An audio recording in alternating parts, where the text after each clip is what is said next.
Good morning, good morning, good morning. Everyone all right? Everybody online, I know you're not all right because you got COVID, hence why you're online, but I hope you're, surviving it. And welcome back to everyone who had COVID last week. Feels like at the minute everybody in Worksop has got COVID. So I hope you're okay if you're at home with the tissues and your cup of tea. And we hope to see you next week. But did you know that 2 years ago, this Sunday was our last ever normal Sunday before coronavirus took over the world? So who would have known that 2 years ago, on this very Sunday, we were meeting at Spark and Hill School. That's where we used to have our Sunday morning services, and it was our last ever normal Sunday before face masks, hand gel, sticking large earbuds up your nose became normal life. And we didn't know back then how long it was going to be before we would gather together. And exactly 1 year ago this week it is since the kids went back to school after the third lockdown. That date is etched in my mind, the 8th of March. I was waiting for it to come, 8th of March, come on people. I'm going to live to the 8th of March 2021 and then send my kids back to school and breathe a sigh of relief. But it's easy with the flow of time, isn't it, and everything that's going on in our own worlds. I was going to say our own bubbles, but that word's kind of tainted now, isn't it? Bubbles used to be fun. Now they mean the only people you're allowed to see.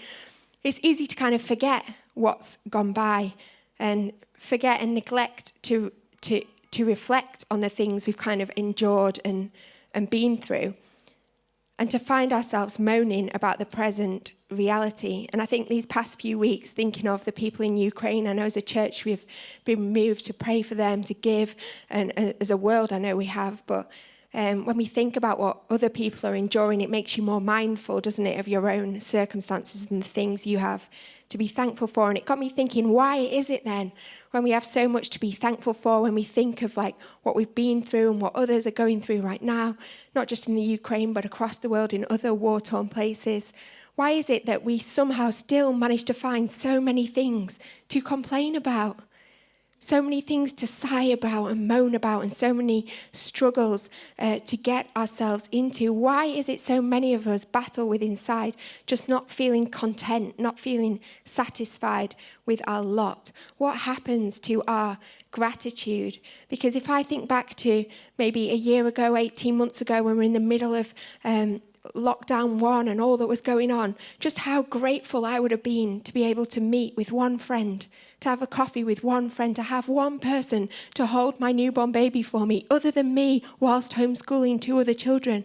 How grateful I would have been to be able to see my mum, to be able to come to church and sing with you guys. But yet, some mornings, some Sunday mornings right now, if I'm honest, this morning, I'm I'm tired, we've got to get to church. Remember when we could just sit back and get a cup of tea and put it on the TV screen? Wasn't it a bit better back then? And we start to lose our gratitude for things that once we would have been so glad to see change. Many of us are living in the reality of miracles that we prayed for. Yet somehow along the way, we've started to take God's faithfulness for granted. We begin to lose our gratitude. And I believe that thankfulness, being grateful, is one of our power tools. It's an amazing, easy thing that we can choose to change in our spirit, in how we talk, in our attitude, that actually then changes the atmosphere of our heart, of our home, of our relationships. Gratitude suffocates disappointment. It silences doubt. It changes the atmosphere. And the story of the Israelites, God's chosen people, it speaks so powerfully to us of gratitude and what happens when we lose it. In the books of Exodus and Numbers, right at the start of the Old Testament, we hear this story of God's chosen people. God promises Abraham, I'm going to give you all these descendants. He does this amazing miracle. Abraham, this really old man, and his wife's really old, yet they manage to have this baby. That's a miracle in itself. And they go on to turn into thousands and hundreds of thousands and millions of people that are the Israelites. And then as the story goes on, they get put into slavery in Egypt. And then God chooses Moses and says, Moses, you're going to set my people free. And then there's loads of miracles, all these plagues. If you've watched The Prince of Egypt, you'll know. These amazing 10 plagues that God sends, amazing as in awesome, like God's power, and sets the people free. Then Pharaoh from Egypt starts chasing them, so God parts the literal sea for them, and they go through the sea and head towards the promised land. But when you read that story in detail, you'll see that throughout all those amazing miracles, there's something else that's very commonplace amongst the people of Israel, and that's their complaints. You'd think after God doing these amazing miracles to set them free from an awful life, even parting the sea for them, we might see some gratitude from the people of Israel. But if you read and follow their story, what you often get is plenty of complaints, wishing they were back in Egypt, wishing they were dead, rather than being on this journey with a faithful God. And I find myself incredulous as I read that story at all their complaining. I'm like, oh my gosh, guys, get it together. Stop complaining. But if I pause to reflect on my own life, I can see the very same in me through the passage of time. Things I prayed for, things I long desired, suddenly become things to complain about. We're slow to call to mind all the times God has provided for us, all the times he's come through for us, but we're very quick to remember the things we need, the things we're short of, the problems we're facing. When we came back to our in-person gatherings, I think it's not even a year since we've been here and free to, sit next to people and sing without a mask and all of that stuff. And I was like, Lord, never, ever let me take this for granted again. Because who would have thought 2 years ago this was going to be taken away from us? Yet when it was, and it came back, I was like, gosh, this is amazing. Never let me take this for granted again, God, just to be here with people and be able to hug them and sit near them and sing and not wear a mask all the time and have a coffee and all those things that we couldn't do. I pray the novelty of that never wears off. But sometimes I go home from this place on a Sunday with a long list of moans and complaints about things I'd rather change, about things that went wrong and when the video didn't work and when the sound was dodgy and when we went out of time as a band and I don't like this green carpet and the chairs look awful and, something someone said to me. And if I'm honest, I can start to complain about something that I asked God to never let me take for granted. So I want us to think this morning, what are some of the obstacles that can get in our way when we try and live a grateful life, when we try and live a thankful life? Because none of us sets out to be a moaner. None of us sets out to be a complainer, I don't think. Hopefully not. But yet, somehow it does catch up with us. So I want us to look at this story of the Israelites and see what can we learn from their journey. What could we have done differently if that were us in the wilderness? And the first thing I want to talk about is forgetfulness. Forgetfulness forsakes freedom. I'm not talking about the kind of forgetfulness that I have a lot, which is like you can't find your glasses and they're on your head. You don't know where your phone is and you're always doing Find My iPhone and listening really closely, walking around your house looking for it. Maybe that's just in our house. There's always something pinging that can't be found. Your keys. I'm talking about the kind of forgetfulness where you look back with nostalgia, where you look back with rose-tinted glasses and you remember things kind of differently to how they happened. When you view the past through rose-tinted glasses, you might misremember what it was like and you neglect to then make the most of what is now your reality. See, the Israelites, they've been dramatically freed, like we've talked about, from slavery, but then they very soon start to moan about their eating options in the wilderness. And they say to one another, remember the fish we ate in Egypt? They don't say, remember the beatings we got? Remember the harsh labor? Remember we had no time to ourselves? Remember we never got paid? Remember we were treated so badly? Remember how they wanted to kill our baby boys as soon as they were born? None of that. They don't remember that. They say, remember the fish we ate? Was this fish bird's eye? Was it gold-plated? What was so good about the fish that they ate in Egypt? So good that they were wishing themselves back in slavery, forgetting the realities of their past, so they can't embrace the greatness of their future where they are right now. Wishing away their freedom for the sake of some fish. And sometimes on a normal week, now everything's back to normal for me, I'm rushing around, school run, driving my kids to various activities, then their homework, their reading books, their spellings, bedtime routine. I fall into bed, I'm exhausted, and I say to my husband, oh gosh, I could do with another lockdown, just to catch my breath, when there was no activities and there was no school and there was no homework and it was just like a bit calmer. Remember that first lockdown when the sun was shining every day and all we had to do was take long walks and explore the area, all the fun we had as a family, cantering about through the woods of Manton. We were only allowed out once a day, but you forget about that, don't you? We did Joe Wick's PE in the morning. We didn't have to get up really early. We baked cakes and I got a jigsaw puzzle, which I still haven't done, but, we got one. We painted, we read. Yeah, but then Marcus will remind me, Sian, the playgrounds were shut. The kids were doing your head in. You couldn't go anywhere. You couldn't see anyone. You were pregnant. You were tired. You were grumpy. It wasn't sunny every day. And the realities of that first lockdown start to come back to me. And I remember that our kids missed their birthdays. They missed their friends. They were crying. We all thought we were going to die. We were wiping down our Amazon packages. We couldn't go to Morrison's. We didn't have any flour. We didn't have any toilet roll. There was a lot of problems in the first lockdown. We were worried about the safety of our family and friends. We couldn't see anyone. It was actually quite draining, quite an anxiety-inducing time. It was quite scary. We didn't know what was going to happen with the church, with our finances.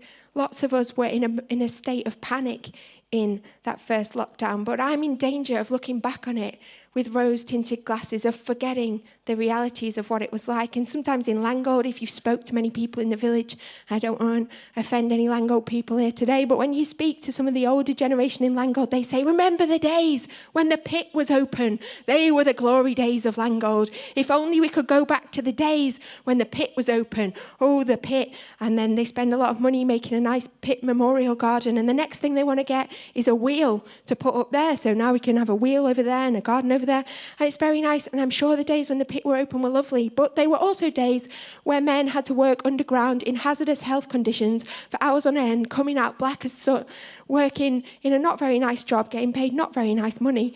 And I don't think they were all as good as some people call to mind. It's like some people, you speak to them, they say, if only I could go back to the days when I was at school. They were the best days, weren't they? High school. I think they were not the best days. If you're at school right now, guys, they're not your best days. Don't panic. Your whole time's controlled. You can't wear what you want to wear. You're always getting told off for your top button or your skirt. You can't just leave when you want to. You're stuck in there. You get done if you run away when you're not meant to. Your mum might give you £2 for some tuck shop. They're not your best days. You're controlled. Make the most of them, but don't wish yourself back there. They're not the best days of your life. But the Israelites, this attitude of ingratitude starts to catch up to them as they misremember their past. Oh, remember the fish we had in Egypt. It says in Exodus 16 that they complained to Moses and Aaron in the desert. They said, it would have been better if the Lord just killed us in the land of Egypt. At least in Egypt, we had plenty to eat. We had all the food we needed. But now you've brought us out here in the desert to make us die from hunger. They were slaves in Egypt. I don't know what they had to eat. I don't think they would have had plenty to eat. I doubt they could eat whenever they wanted to. And I doubt they were given the finest produce of the land. It says at the beginning of Exodus that this is what it was like for them in slavery. They put slave masters over them to oppress them with forced labor. They built Pithom and Ramesses as store cities for Pharaoh. The Egyptians came to dread the Israelites, so they worked them ruthlessly. They made their lives bitter with harsh labor in brick and mortar and all kinds of work in the fields. And the king of Egypt said to the midwives, why are you helping the women during childbirth? If you see their baby is a boy, kill him. Does that sound like ideal living conditions to you guys? No, it sounds a bit like high school, doesn't it? No, it doesn't sound ideal. They made their lives bitter. They gave them harsh labor. They killed their babies. But the Israelites say this in Numbers 11.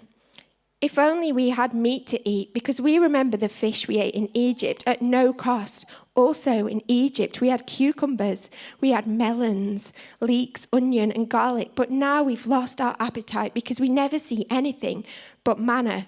Oh, manna, that miraculous food that God's provided you from heaven.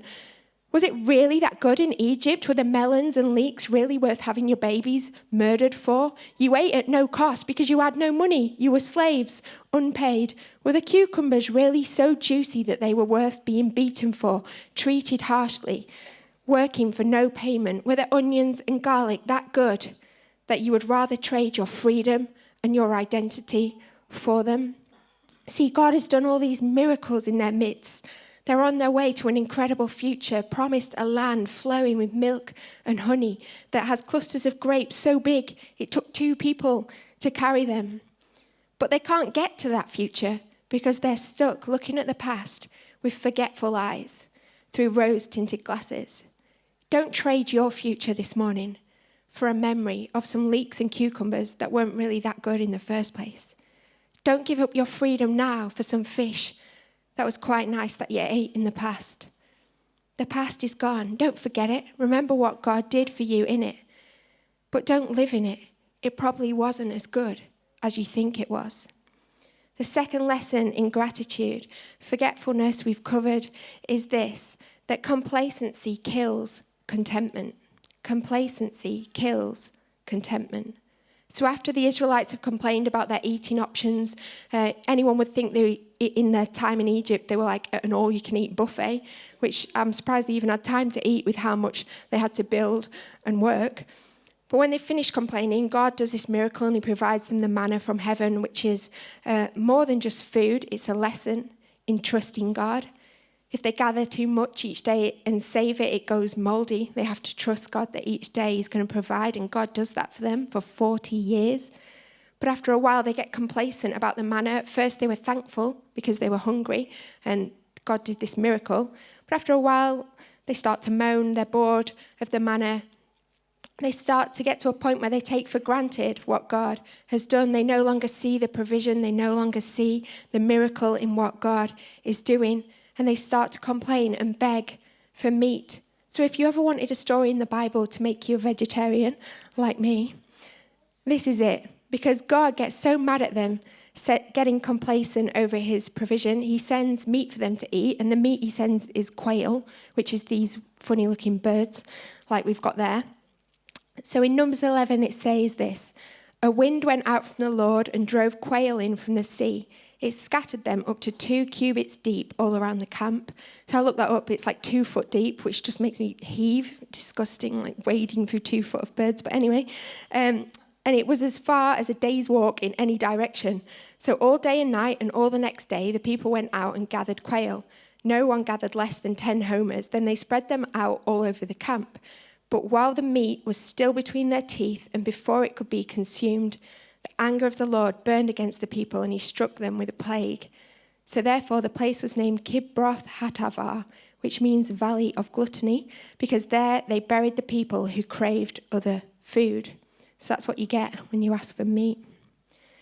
Well, it's still between the teeth before it could be consumed, because it's really hard to consume. I just find it really chewy and hard to swallow. It's disgusting. I really don't like birds. I just think like wading through loads of birds. Ugh. Anyway. So the manna was a miracle. It was something that they were once super thankful for. Once they were starving, then they had bread from heaven. But over time, they became complacent, and the manna became something to complain over.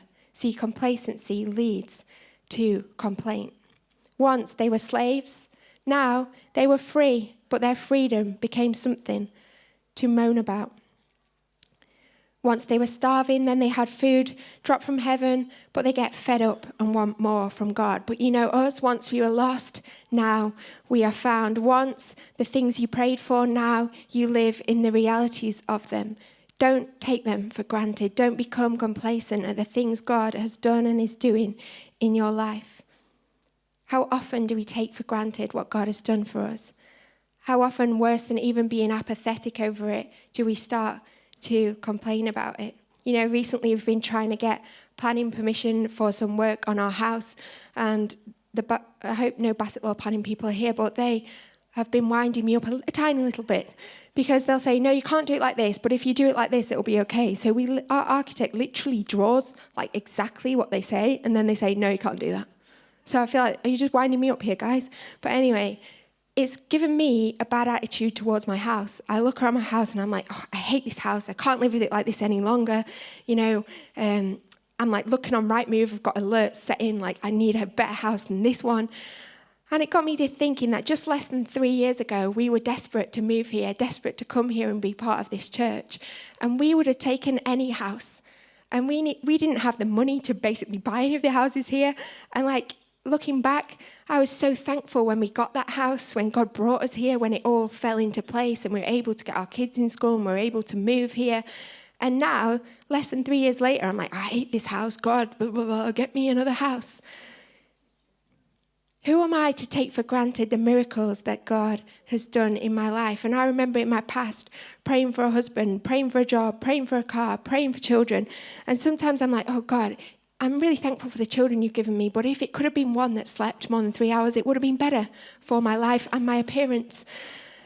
If you could have given me one that's a little less hyperactive and not always standing on her head or cartwheeling, that would have been easier and calmer. And we can start to complain about those things that God once provided for us, that job we so desperately needed, that income we really wanted, but now the job's a burden, the place is a bore, is a chore, and we start to lose our gratitude. How many of you can say, God has been faithful, God has answered my prayer, and now I live in the reality of those things? We've seen God do miracles in our midst these last 2 years. We've seen healings. We've seen businesses thrive at a time when they weren't meant to. As a church, we've had the highest income we've ever had last year, which is just crazy. It shouldn't happen, but yet when we put our trust in God, anything can happen. So I don't want to misremember the past and wish myself back in a place that's gone by. And I don't want to be complacent with where we are now, taking for granted the things that God has done and is doing. I want us to be a church with a thankful heart. So the third thing is this, something that can steal our gratefulness. Comparison breeds complaints. When the people are in the wilderness, God gives them the 10 commandments. I'm sure you all know them, but one of them says, do not covet thy neighbor's ass. So there you go. There's one for you. It says, do not covet your neighbor's house. You shall not covet your neighbor's wife, his male or female servant, his ox or donkey, or anything that belongs to your neighbor. You know, as soon as you start comparing yourself to others and looking at what they have and desiring it over what you have, you get complaining. The truth is, there's always going to be someone with more than you, someone with better than you, someone who has what you wish you had. Maybe you're looking at me this morning and think it's easy for her if I had a husband, or if I had children, or if I had a job. You know, they're the things I desire. There's always someone who has what you desire, who has better than you. And there's always someone coming behind you who wishes they had what you have. And as soon as we compare, there we get complaints. I met with another church leader last week, and she was talking about her church, and I was talking about what's happening at our church. And mostly they see on social media what's going on here, which, as we all know, isn't the hoovering, the building falling down or any of that stuff. It's just the highlights. And she's like, you know, your stuff is great. It's amazing. If only I had someone at my church who could run the kids' work. If only we had some young people in our church. If only we had a room as big as yours, the things I could do. And I went from that meeting to another at a different church. And as I found myself looking around there thinking, if only I had this building. If only we had this much space for a coffee bar. If only we had this carpet instead of our green one. I wonder where they got those chairs and how much they were, because we need chairs like that. And as soon as you start comparing, that's where you get complaining. The Israelites are never satisfied. No food, no water, no miracle is ever enough for them to quit complaining and move forward. When they finally get to the promised land and spy it out, they come back comparing themselves to the people that already live there, saying, well, we look like grasshoppers in their eyes. We're not going to be able to take that land. Comparison breeds complaint. You want to live a life full of gratitude? Stop comparing your lot to the next person's. Stop comparing your life to what somebody else has. You know, scholars reckon that the journey from Egypt to the promised land could have been done in 11 days. At the most, driving like an old person, stopping at every service station with plenty of rest and time for the children and the animals to catch up. An old person like my mum and dad, that's how they drive. It takes them 5 hours to get to my house. It takes me 2 hours to get to their house. I just don't understand that. It's the service stations, I tell you. Just keep driving, guys. At the most, it would have taken 1 month. It took them 40 years to get there. 40 years to get to the promised land. A journey that could have been done in 11 days. 40 years to get them out of a cycle of complaining. 40 years to get unstuck out of their doubting and their stubbornness. 40 years to get their hearts to a place where they actually trusted God and relied upon him. 40 years to get them grateful for the hand of God on their lives. And out of all of them that were freed from Egypt, only 2 ever got to set foot in the promised land. That's how stubborn they were, how slow they were to learn to trust in God and be thankful for all he was doing for them. I look at my own life and I think, God, don't let me wander for 40 years before I get the lesson. Don't let me wander before I get the hint. Don't let me be so stubborn, so ungrateful, so forgetful, so able to misremember the past that I miss what you're doing in the future. Don't let me move on from the miracles without taking the lesson. Sometimes it just feels, doesn't it, like the world is getting darker and darker by the day. And I don't just mean because none of us can afford our electric bill. But with the scenes we've seen in the Ukraine these past few weeks, the situations both at home and abroad, it feels like circumstances are continuing to get more challenging and maybe will continue to get more challenging by the day. And a verse we love to quote as Christians moving into the New Testament is Philippians 4:13. It says, I can do all things through Christ who gives me strength. It's a great verse. We love to write it on cards to people, put it on our fridge, on a magnet, bumper sticker. I can do all things through Christ who gives me strength. It's part of a letter that Paul wrote to the church in Philippi. What was he talking about when he wrote that? What kind of context was it in? Was that the sum of his letter? Did he just write, come on, guys, we can do all things through Christ who gives us strength? Well, in the very verse before it, verse 12, he says this, I know what it is to be in need, and I know what it is to have plenty. I've learned the secret of being content in any and every situation, whether well-fed or hungry, whether living in plenty or in want, I can do all this through Christ who gives me strength. So Paul is talking, not we can open tins because Christ gives us strength, not we can overcome massive hurdles in our life because Christ gives us strength. He's talking in a context of our levels of contentment, of our joy, of our gratitude, of our attitude, our thankfulness. And he's saying, I learned a lesson that the Israelites never did. The secret to joy, the secret to happiness, the secret to having a grateful heart. And the secret is to find contentment just in trusting God, just in what God has given you, just in what God will provide for you, whether you're rich or poor, whether you're in a global pandemic, whether your country is being invaded, whether you can afford any diesel if your gas bill's quadrupled, whether you're living the best days of your life. Can you be content in who you are in Christ? Can he be enough for you? Can he be your lot? And that be good enough for you, whether you're in slavery or in freedom? Can Jesus be enough for you? Because Paul says, I've found that secret, that Christ is enough for me. And when that is okay, in him, I can do all things because he gives me strength. It doesn't mean he's always going to have an amazing life. He means I can endure, I can suffer all things because Christ gives me strength. If we want to be content in all circumstances, if we want to have a grateful heart in all circumstances, it's not the circumstances that need to change. It's us. It's our hearts.